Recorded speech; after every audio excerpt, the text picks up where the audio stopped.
stage right now, very funny guy, up-and-coming comic, show him some love, guys, Mr. Andy Merlis.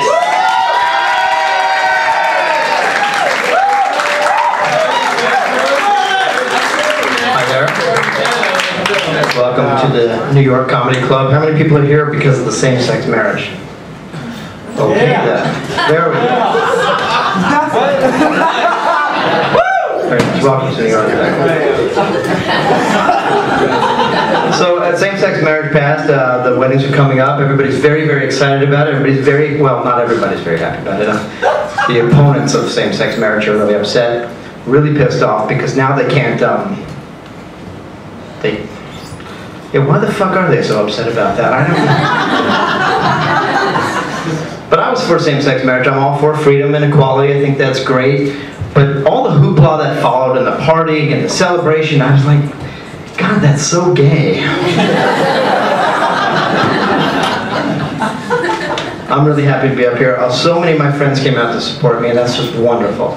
It's just great to look out here, see those familiar faces, those friendly faces looking up, showing support. And I have to think, I really need to meet more black people.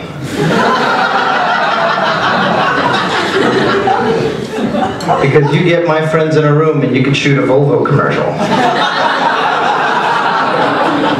In fact, you could shoot a whole goddamn campaign for Volvo. Speaking of white people, I was in the men's room earlier. I got to work on the transitions a little bit.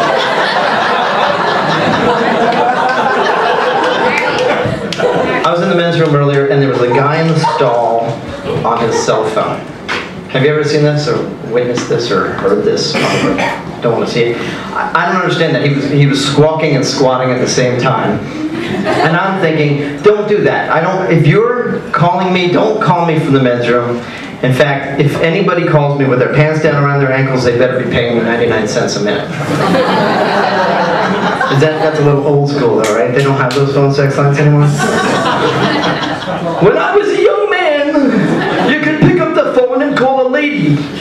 A recording of a lady, and she'd pretend you were fucking her. And then she'd pretend to have an orgasm, and you could do the whole goddamn thing for less than $1.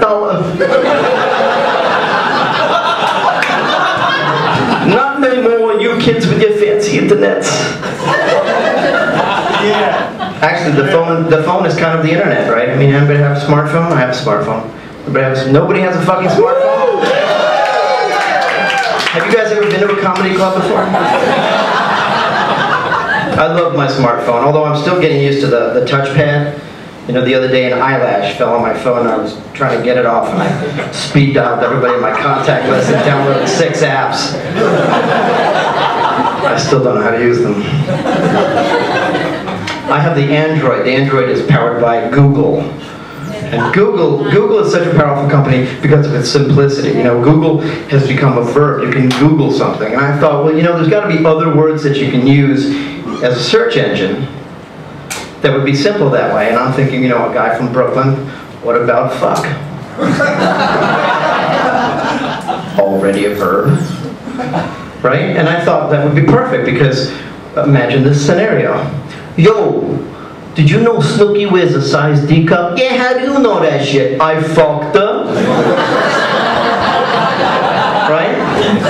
For high school kids, yo fellas, I can't go out with you guys. I gotta study for my American history test. Oh, you wanna know about American history? Yeah, that's right. Fuck it. Or, you know, I always wondered what people are saying about me on the internet. What people are saying about you on the internet. Yeah, that's right. Why don't you go fuck yourself?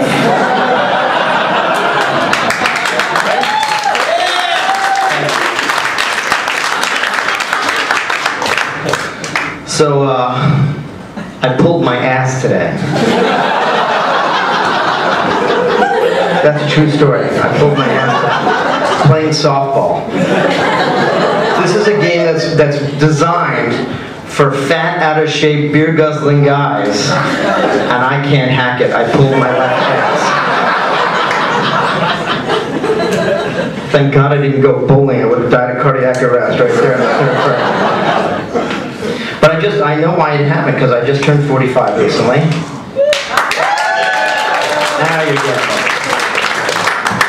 And I've decided, I've dedicated this year as a celebration of my I'm closer to grave than cradle. Right? I mean, I make no bones about it. I tell my friends that, and some of them get very upset with me that I said this, and they say to me, oh, no, 45 is the new 35, which would be very comforting to me if I knew what the fuck that meant. I have no idea what that means. But I'm fine with it. I know that I'm on the slow, steady slog to the cemetery, and that's fine.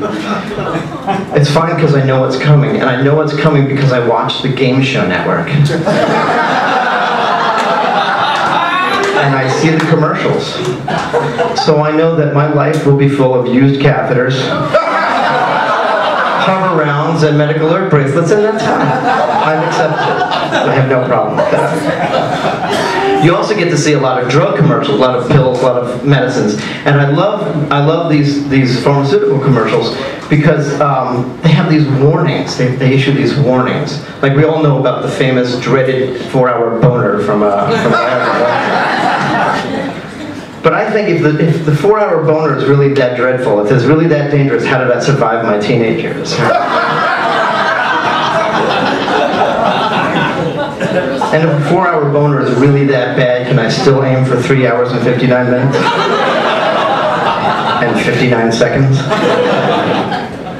But my favorite of all the warnings is, and you see this on a lot of different medicines, a lot of different pills, this should not be taken by women who are nursing, pregnant, or may become pregnant. Or as I like to refer to them, women.